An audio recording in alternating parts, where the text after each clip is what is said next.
નમસ્તે. આજે આપણે જોઈશું મકર સંક્રાંતિના નિબંધ વિશે.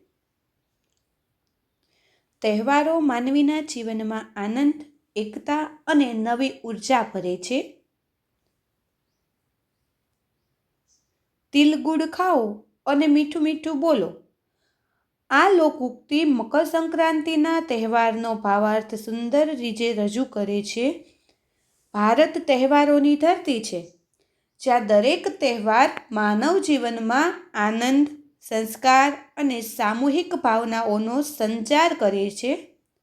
મકર સંક્રાંતિ એવો જ એક પ્રાચીન અને મહત્વપૂર્ણ તહેવાર છે, જે પ્રકૃતિ, ખેતી અને માનવ જીવન સાથે ગાઢ રીતે જોડાયેલો છે. આ તહેવારને ઉત્તરાયણના નામે પણ ઓળખવામાં આવે છે. ખાસ કરીને ગુજરાતમાં એ આ નામથી વિશેષ પ્રસિદ્ધ છે.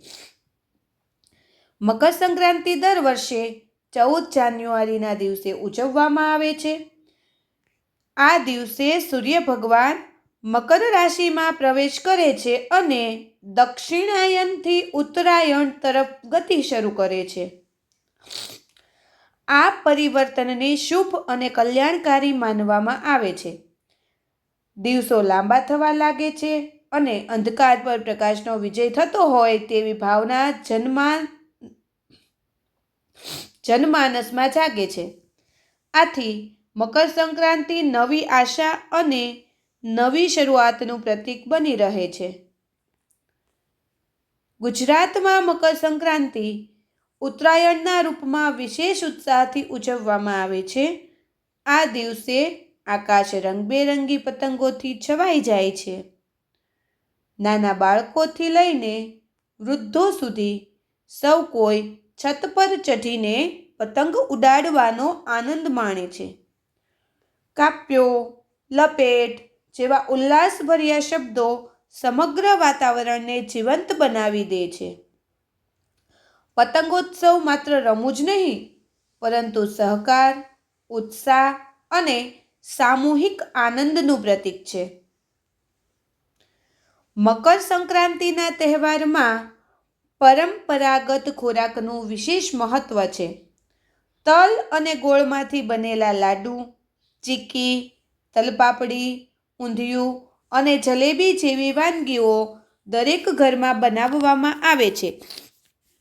આ ખોરાક શિયાળાની ઋતુમાં શરીરને ગરમ રાખે છે તથા સ્વાસ્થ્ય માટે લાભદાયક છે. તલ અને ગોળની આપ-લે દ્વારા લોકો સંબંધોમાં મધુરતા લાવે છે અને વેરભાવ ભૂલીને સદ્ભાવ વ્યક્ત કરે છે.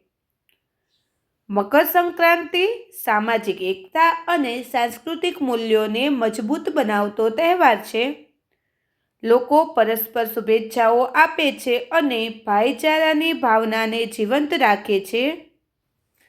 સાથે સાથે તહેવાર ઉજવતી વખતે સલામતી અને પર્યાવરણ પ્રત્યે જવાબદારી રાખવી પણ જરૂરી છે, જેથી માનવ જીવન અને પ્રકૃતિ બંનેનું રક્ષણ થઈ શકે.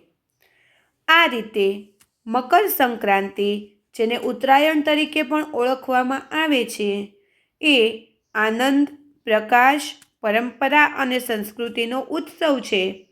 આ તહેવાર આપણને પ્રકૃતિ સાથે સુમેળ, સમાજ સાથે જોડાણ અને જીવનમાં સકારાત્મક દૃષ્ટિકોણ અપનાવવાની પ્રેરણા આપે છે. આવી ભાવનાથી ઉજવાયેલી મકર સંક્રાંતિ જ તહેવારોની સાચી ઉજવણી ગણાય છે.